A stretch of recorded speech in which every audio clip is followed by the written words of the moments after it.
الحمد لله نحمده ونستعينه ونستغفره ونؤمن به ونتوكل عليه ونعوذ بالله من شرور أنفسنا ومن سيئات أعمالنا من يهد الله فلا مضل له ومن يضلل فلا هادي له ونشهد أن لا إله إلا الله وحده لا شريك له ونشهد أن محمدا عبده ورسوله أما بعد فأعوذ بالله من الشيطان الرجيم بسم الله الرحمن الرحيم يا أيها الذين آمنوا كتب عليكم الصيام كما كتب على الذين من قبلكم لعلكم تتقون۔ میرے محترم بزرگوں اور دوستوں، اللہ تبارک و تعالیٰ نے ہمارے اور آپ کے اوپر روزہ کو فرض کیا گیا ہے، جیسا کہ قرآن پاک میں ہے یا ایھا الذین آمنوا کتب علیکم الصیام کما کتب علی الذین من قبلکم لعلکم تتقون، کہ اے ایمان والو، تم پر روزہ کو فرض کیا گیا ہے جیسا کہ تم سے پہلے امتوں پر روزہ کو فرض کیا گیا تھا تاکہ تم متقی بن جاؤ۔ میرے دوستو، حضرت سلمان فارسی رضی اللہ تعالیٰ عنہ کہتے ہیں کہ نبی کریم صلی اللہ علیہ وسلم شعبان کے آخری تاریخ میں واعظ فرمایا کہ ایک مہینہ ہے جو بہت مبارک مہینہ ہے، بہت بڑا مہینہ ہے۔ اس مہینے میں ایک رات ہے شب قدر جو 1000 مہینوں سے بہتر ہے۔ میرے دوستو، یہ رمضان المبارک کے مہینہ میں ایک رات کے قیام یعنی کہ تراویح کی چیز بنایا۔ میرے دوستو، رمضان المبارک کے مہینہ میں کوئی آدمی اگر ایک فرض ادا کرے گا تو اسے 70 فرض کے برابر ثواب ملے گا، لیکن اگر کوئی غیر رمضان المبارک کے مہینہ میں ایک فرض ادا کرے گا تو ایک فرض کا ہی ثواب ملے گا۔ اگر رمضان المبارک کے مہینہ میں ایک نفل ادا کرے گا تو ایک فرض کے برابر ثواب ملے گا۔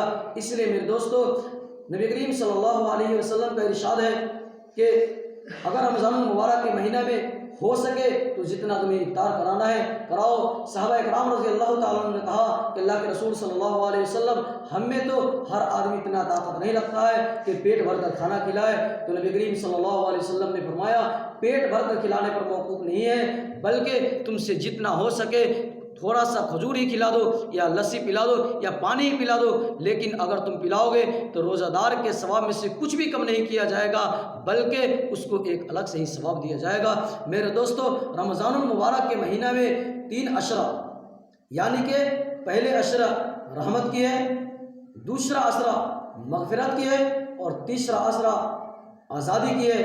میرے دوستو، رمضان المبارک میں ہمیں اور آپ کو 4 چیز کرنی چاہیے، جس میں 2 ہمارے اور آپ سے تعلق رکھتا ہے اور 2 اللہ تبارک و تعالیٰ کے۔ پہلا تو یہ کلمہ طیبہ لا الہ الا اللہ محمد رسول اللہ صلی اللہ علیہ وسلم پڑھا کیجیے۔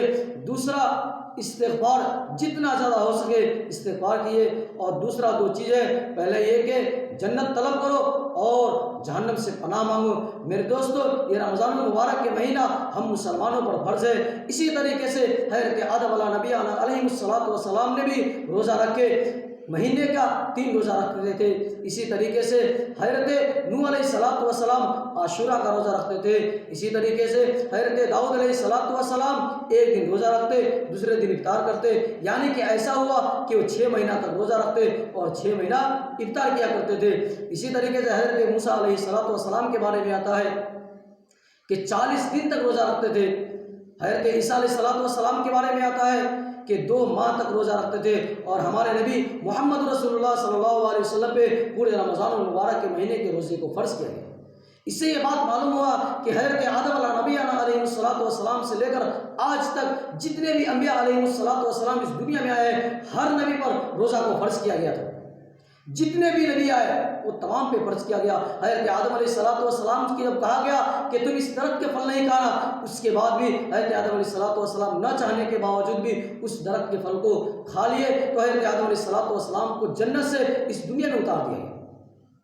تو حضرت آدم علیہ السلام کو ہندوستان میں اتارا گیا اور حضرت دادی حوا کو جدہ میں اتارا گیا، اور دونوں کو لگ بھگ 300 سال کا فیصلہ ہے۔ میرے دوستو، دنیا میں کوئی آدم زاد نہیں تھا، لیکن حضرت آدم علیہ السلام اور دادی حوا اسی طریقے سے تنہا زندگی گزار رہے تھے۔ آخر میں دونوں کی ملاقات جبل نور پر ہوتا ہے، عرفات کے میدان جبل نور پہ ہوتا ہے۔ تو میرے دوستو، وہاں جب ملاقات ہوا تو حضرت آدم علیہ السلام نے کہا ربنا ظلمنا انفسنا وان لم تغفر لنا وترحمنا لنکونن من الخاسرین۔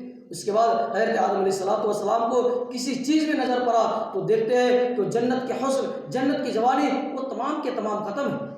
میرے دوستو، حضرت آدم علیہ السلام نے کہا کہ اے اللہ، میری جنت کی حسن اور میری جوانی کہاں گئی؟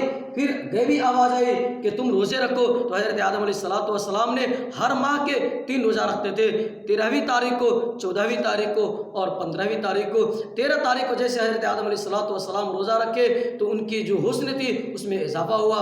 اسی طریقے سے 14 تاریخ کو روزہ رکھے تو اور زیادہ اضافہ ہوا، پھر 15 تاریخ کو روزہ رکھے۔ میرے دوستو، تو حضرت آدم علیہ السلام نے شکرانے کے طور پر ہر ماہ میں 3 روزہ رکھا کرتے تھے۔ اس لیے میرے دوستو، اس سے بات معلوم ہوا کہ نبی کریم صلی اللہ علیہ وسلم پر اور ہم تمام امتیوں پر رمضان المبارک کا روزہ فرض ہے، جس طریقے سے ہر نبی پہ فرض تھا۔